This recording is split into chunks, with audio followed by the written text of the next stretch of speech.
Grandma's Gloves by Cecil Castellucci.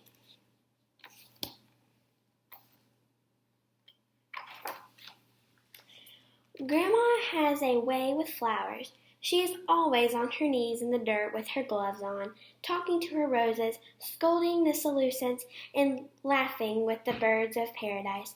Her whole house is filled with plants, and outside, her small yard is full of blossoms. I run to her, and she folds me into her fleshy arms for a big kiss. She smells like earth and coffee and hairspray and perfume. Those are my favorite smells. Grandma takes her gloves off, and we go inside and wash our hands and put some hand cream on. Then and make me some jasmine tea.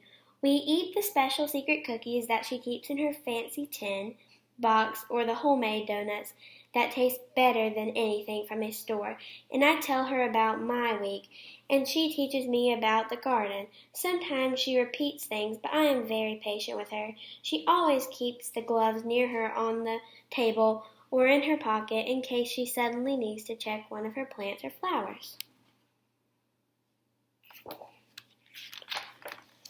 Grandma always says, "You are my most special flower of all," and on hot days she waters me with the hose.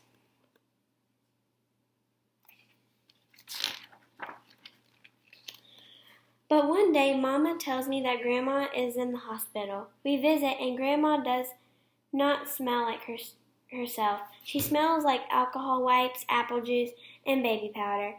Mama thinks it is so sad that Grandma doesn't know who we are. Grandma thinks Mama is the hairdresser come to do her hair for a big party, and that I am her childhood friend. She speaks to me in French because that's what she spoke when she was little before she grew up and met Grandpa and came to this country. She's forgotten it all, Mama says sadly. I tell Mama and the nurse that Grandma didn't forget to water the plants in her room. They are big and green, and the violets are blooming.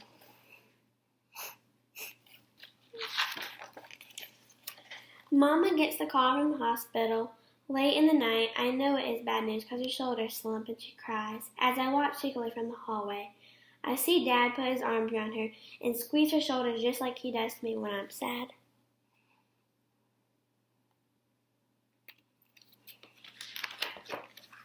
Everything dies one day.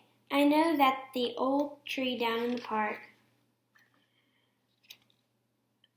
Everything dies one day. I know that the old tree down in the park died. Billy's scraggly dog died, and now my grandma's died. Mama and Aunt Janine have to pack up all of Grandma's things. People come over with food to comfort and help. There are old friends and family and even strangers. All the people in the house talk and laugh and eat the cookies from the special tin. They tell stories about Grandma and when she was young and alive.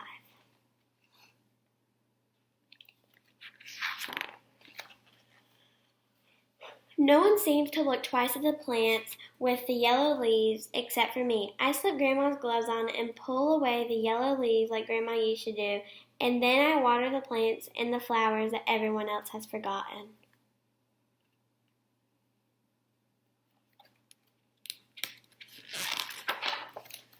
Everyone leaves after the dark with some of Grandma's things to remember her by.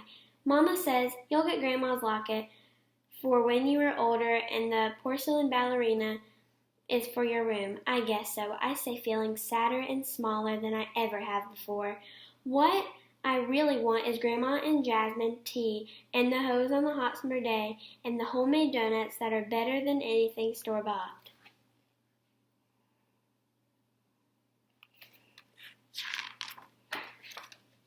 I climb off Mama's lap and get Grandma's gloves from the table.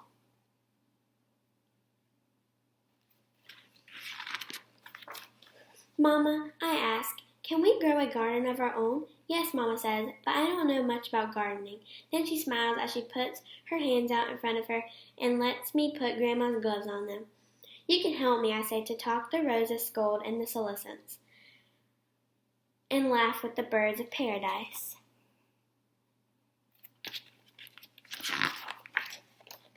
I will teach Mama everything I know. The end.